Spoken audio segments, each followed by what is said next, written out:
पिछले टॉपिक में हम लोगों ने जो था वो living things and non living things के कैरेक्टर्स पढ़े थे। उनमें एक कैरेक्टर जो था वो ये था कि लिविंग थिंग्स को अगर आप देखें तो वो ऑर्गेनाइज्ड होते हैं इनटू कॉम्प्लेक्स एंटिटीज़। तो वो कैसे ऑर्गेनाइज्ड होती हैं और किस तरह से बेसिक से कॉम्प्लेक्स लेवल में ऑर्गेनाइज्ड होती हैं उसको हम लोग इस टॉपिक में पढ़ेंगे, which is the level of organization. आप अगर नेचर की किसी भी चीज़ को देखें तो वो हाईली कॉम्प्लेक्स एंड ऑर्गेनाइज्ड है। तो हम लोग जो है वो एक ऐसा कॉम्प्लेक्स बायोलॉजिकल स्ट्रक्चर और सिस्टम जो कि लाइफ को डिफाइन करता है, या लाइफ को जो है वो one by one step by step कैसे क्रिएट या कैसे लिविंग थिंग्स ऑर्गेनाइज्ड हुए हैं, उन सब को जो है वो हम लोग इस हायरार्की में स्टडी करते हैं। अब इस हायरार्की के अंदर जो सबसे पहली चीज़ है वो है एटॉमिक लेवल। अगर आप देखें तो living things and non living things में अगर एक चीज़ सिमिलर है तो वो ये है कि ये दोनों they all are made up of atoms. अगर मैं किसी लिविंग थिंग्स को भी तोड़ूंगी तो मुझे सेल तो मिलता है, वो ऑल नो कि सेल मिलता है, लेकिन वो सेल जो है उस सेल को भी अगर हम फर्दर ब्रेक करें तो जो चीज़ हमें फाइनली मिलेगी वो हमें एटम्स मिलेंगे। अब ये जो एटम्स होते हैं ये एलिमेंट्स क्रिएट करते हैं, और अब हमारी अर्थ के अंदर 92 एलिमेंट्स इस टाइम एग्जिस्ट करें, लेकिन ये 92 के 92 एलिमेंट्स जो है ये किसी भी एनिमल या लिविंग थिंग्स को क्रिएट नहीं करते। इनमें से टोटल 16 एलिमेंट्स जो है वो लिविंग थिंग्स को क्रिएट करते हैं और इनको हम लोग बायो एलिमेंट्स कहते हैं। इन बायो एलिमेंट्स को हम लोग फर्दर 3 कैटेगरीज में डिवाइड करते हैं। पहली कैटेगरी को हम लोग major elements, then we have the minor elements, और फिर हमारे पास जो वो तीसरी कैटेगरी आती है वो आती है ट्रेस एलिमेंट्स की। यहाँ पे जो ग्राफ आपकी चैप्टर में शो किया गया है वो है मेजर एलिमेंट्स का। अगर हम देखें तो उन 16 में से जो 6 एलिमेंट्स हैं वो आपकी बॉडी के अंदर मेजर यानी कि 99% जितना भी मास है वो क्रिएट करेंगे। ऑक्सीजन आपके पास 65%, then we have the carbon, hydrogen, nitrogen, calcium और आखिर में फास्फोरस है। उसके बाद जो माइनर एलिमेंट्स हैं उनके अंदर आपने आयरन की एग्जांपल याद रखनी है। आयरन कहने को बहुत थोड़ी अमाउंट में रिक्वायर्ड होता है, लेकिन उसका होना बॉडी के अंदर जो है वो डेली एक्टिविटीज़ को कंट्रोल करने में बहुत ज़्यादा इंपॉर्टेंट रोल प्ले करता है। फिर उसके बाद ट्रेस एलिमेंट है जिसके अंदर आप सिलीनियम और जिंक वगैरह को जो है वो या क्लोरीन को जो है ये आपने माइंड में रखना है। फिर बायो एलिमेंट्स की बात करने के बाद हम बात करते हैं ऑर्गेनाइजेशन की। अब ये जो एलिमेंट्स होते हैं ये एलिमेंट्स एटम क्रिएट करते हैं, atom molecules, cell, organelles, then tissues, organs, system, organisms, then population, community, ecosystem और आखिर में हमारे पास बायोस्फीयर जिसको हम लोग अर्थ कहते हैं। तो ये हमारे पास जो है इसको हम लोग टोटल आपके पास जो है ये 13 कैटेगरीज है जिनमें हम लोग बायोलॉजिकल ऑर्गेनाइजेशंस को डिवाइड करते हैं। सबसे पहले हम बात करते हैं सबसे बेसिक लेवल की, that is the atomic level. Atomic level as I have told you कि हमारे पास जितने भी 16 एलिमेंट्स हैं उन 16 एलिमेंट्स के एटम्स जो हैं वो मिल के जो है ये आपकी लिविंग थिंग को क्रिएट कर रहे होते हैं। उन एटम्स के अंदर जाहिर बात है हर एटम के अंदर आपको इलेक्ट्रॉन, प्रोटॉन और न्यूट्रॉन जो है ये क्लियरली नजर आएगा। उसके बाद जब ये एटम्स मिलते हैं तो एटम मिलके मॉलिक्यूल्स बनाते हैं जिनको हम लोग मॉलिक्यूलर लेवल कहते हैं। अब यहाँ पे ये कहने को तो ये केमिस्ट्री का क्वेश्चन है, लेकिन क्योंकि हम लोग इसमें जो है वो केमिस्ट्री या मॉलिक्यूल्स की भी स्टडी करें तो यहाँ पे मैं आपको बात बता दूं कि मॉलिक्यूल्स 2 तरह के होते हैं। एक मॉलिक्यूल जो कि सेम काइंड ऑफ एटम से मिलके बनते हैं, जिस तरह हाइड्रोजन का एक मॉलिक्यूल H2 जो है ये एक सेम से बना हुआ है, ये भी मॉलिक्यूल है। लेकिन अगर मैं वाटर की बात करूं तो वाटर भी मॉलिक्यूल है, लेकिन इसमें क्योंकि 2 डिफरेंट एटम्स यूज हो रहे हैं तो इसको हम कहेंगे कि ये ऐसा मॉलिक्यूल है जो कि डिफरेंट एटम से बना है। और जो डिफरेंट एटम से बन के मॉलिक्यूल बनता है वो कंपाउंड क्रिएट करता है। अब हमारे पास जो है बायो के अंदर 2 तरह के मॉलिक्यूल्स होते हैं। ऐसे मॉलिक्यूल्स जो कि साइज में या जिनके अंदर नंबर ऑफ एटम्स थोड़े होंगे उनको हम लोग माइक्रो कहते हैं, माइक्रो मॉलिक्यूल्स। और जिसमें नंबर ऑफ एटम्स बहुत ज़्यादा हो, थाउजेंड्स की तादाद में, उनको हम लोग मैक्रो मॉलिक्यूल्स कहते हैं। अगर मैं आपसे पूछूं कि वाटर मॉलिक्यूल और डीएनए के अंदर बड़ा मॉलिक्यूल कौन सा है तो आप कहेंगे डीएनए, क्योंकि डीएनए के अंदर थाउजेंड्स ऑफ एटम्स जो हैं वो कंबाइन हो रहे हैं and DNA is a biomolecule that we categorize under the macromolecule. और पानी सिर्फ 3 एटम से बना है तो उसको हम लोग माइक्रो मॉलिक्यूल कहेंगे। तो यहाँ पे आपको समझ आ गया होगा कि माइक्रो मॉलिक्यूल्स और मैक्रो मॉलिक्यूल्स में क्या डिफरेंस है। तो हमारी बॉडी के अंदर जितने भी ऑर्गेनिक मॉलिक्यूल्स हैं जिनमें carbohydrates, lipids, steroids, DNA, RNA आता है, ये सारे मैक्रो मॉलिक्यूल्स की कैटेगरीज में आते हैं।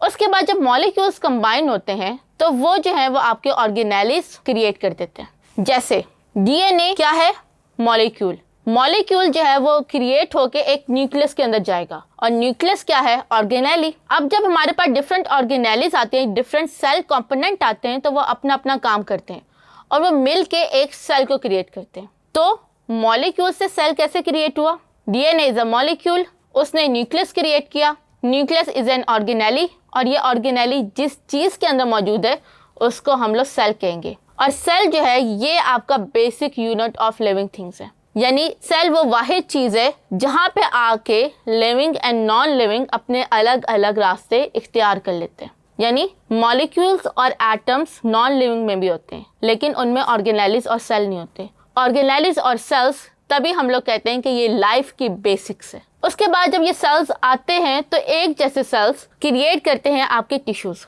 अगर हम ह्यूमन की बात करें ना, तो ह्यूमन के अंदर जो है वो इस टाइम 20 डिफरेंट सेल्स काम करें, जिनको हम स्पेशलाइज्ड सेल्स कहते हैं। और जब एक जैसे सेल्स जो हैं वो आपस में जुड़ते हैं तो वो जुड़ के टिश्यूज़ क्रिएट करते हैं, जैसे nervous tissues, muscular tissues, epithelial tissues और connective tissues. Nervous tissues as the name show कि ये आपका नर्वस सिस्टम क्रिएट करेगा। अब नर्वस टिश्यूज़ के अंदर अगर मैं बात करूँ कि इसके अंदर कौन से सेल्स होंगे, तो इसके अंदर हमारे पास नर्व सेल्स हैं। तो एक जैसे सेल्स यानी कि जब नर्व सेल्स आपस में कंबाइन करेंगे तो वो नर्व टिश्यूज़ क्रिएट करेंगे। इसी तरह एपिथेलियल सेल्स जिनके ऊपर हेयर्स होते हैं वो आपस में कंबाइन करेंगे तो एपिथेलियल टिश्यूज़ क्रिएट करेंगे। इसी तरह मसल सेल्स ना थोड़े लंबे होते हैं और उनकी इस तरह से ब्रांचेज होती हैं। ये इस तरह का मसल सेल जो होगा जब वो आपस में कंबाइन करेगा तो वह एक मसल टिश्यू क्रिएट करेगा। और आखिर में हमारे पास कनेक्टिव सेल्स होते हैं जो कि नॉर्मल सेल्स होते हैं इस तरह के। वो जब आपस में जो है वो मिलके काम करने जुड़ेंगे तो वो एक टिश्यू क्रिएट कर देंगे। अब ये जो टिश्यूज होते हैं हर सेल अपना एक खास काम करे और वो मिल के जो है वो एक टिश्यू क्रिएट करे, और वो जो टिश्यूज होते हैं वो आपकी बॉडी के अंदर सर्टन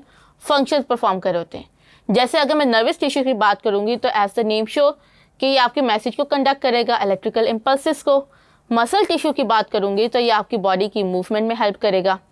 कनेक्टिव टिश्यूज़ की बात करूंगी तो ये आपके ऑर्गन्स को क्रिएट करेगा और हर ऑर्गन अपना फंक्शन परफॉर्म करेगा। तो ऑर्गन की जब हमने बात की तो देन हम बात करते हैं कि जब टिश्यूज़ कंबाइंड होते हैं और एक ऐसा डिवीजन या ऐसी चीज़ क्रिएट करते हैं जो कि एक मेन फंक्शन परफॉर्म करे, उसको हम लोग ऑर्गन कहते हैं। हमारी बॉडी में इस टाइम 33 ऑर्गन्स हैं, और ये 33 ऑर्गन्स जो है ये उन ऑर्गन्स में ये चारों किस्म के टिश्यूज़ जो होते हैं ये मौजूद होते हैं। अब यहाँ पे कंफ्यूज नहीं होना।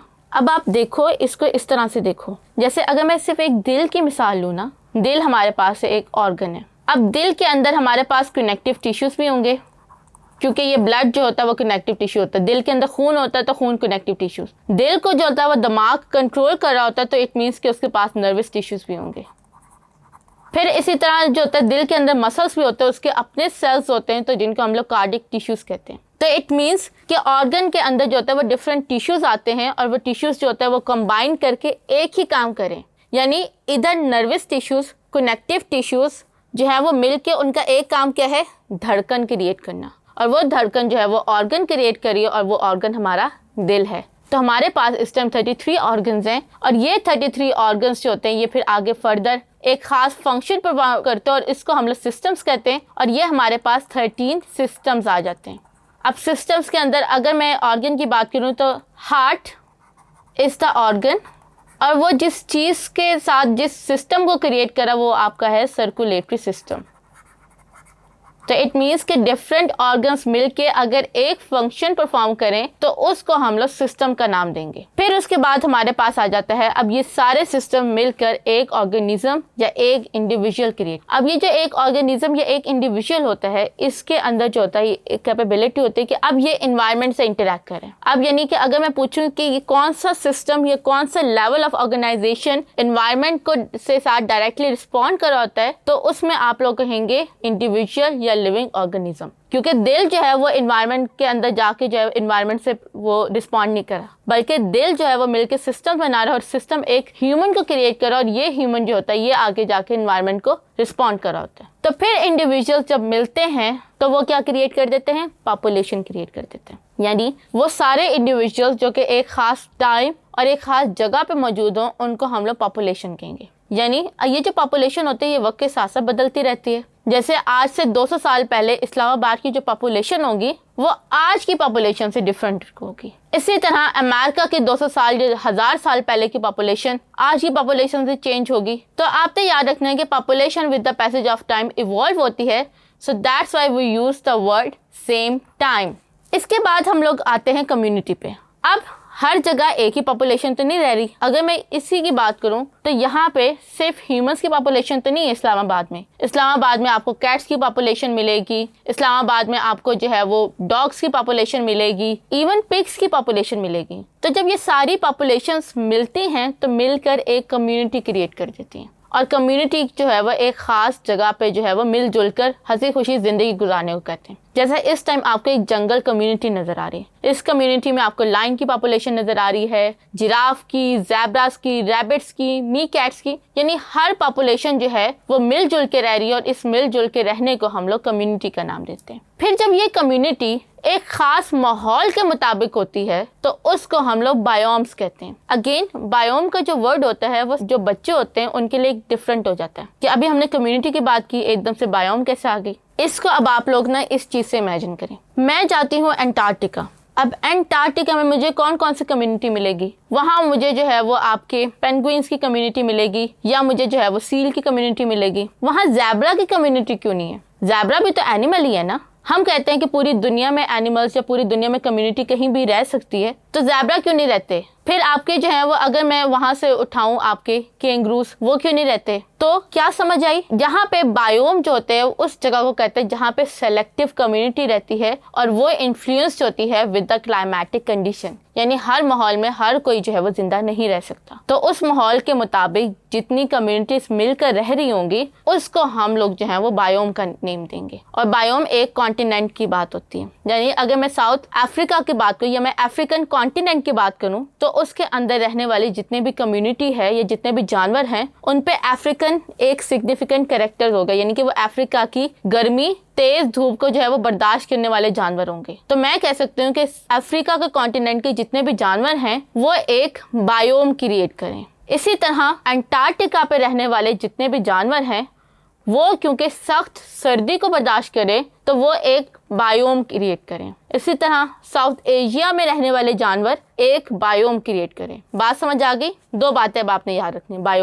बायोम में animals are heavily influenced by the climatic conditions and biome is spread across the continents, यानी ये सारे इकोसिस्टम जब एक कॉन्टिनेंट पे रहते हैं, ये कॉन्टिनेंट को आप जो है वो एक बायोम कहते हैं। अब ये डिफरेंट बायोम मिलकर आपकी जो है वो बायोस्फीयर बनाते हैं, और बायोस्फीयर को हम लोग अर्थ कहते हैं। स्फीयर सर्कुलर चीज, बायो लिविंग थिंग्स। अब जब लिविंग थिंग पूरी दुनिया में फैले हुए हैं तो डिफरेंट बायोम्स मिलकर एक बायोस्फीयर यानी कि अर्थ क्रिएट करें। तो इस तरह से हम लोगों के पास जो है वो एक एटम से हमने स्टार्ट किया था, और फिर उसके बाद हमने पूरे अर्थ के ऊपर लेवल ऑफ ऑर्गेनाइजेशन को bit by bit, one by one detail में डिस्कस किया। क्योंकि जहाँ नेचर की बात आती है वहाँ पे हमेशा ऑर्गेनाइजेशन की बात आती है, और आपने जब भी किसी चीज़ को समझना हो तो आप उसको उसके बेसिक लेवल से स्टार्ट करते हैं। इसीलिए क्योंकि हमने बायो को आगे जाके डिटेल में स्टडी करना है तो हमने वहाँ पे स्टार्ट किया कि बायो के अंदर यह लाइफ जो है वो कैसे डिस्ट्रीब्यूट होती है।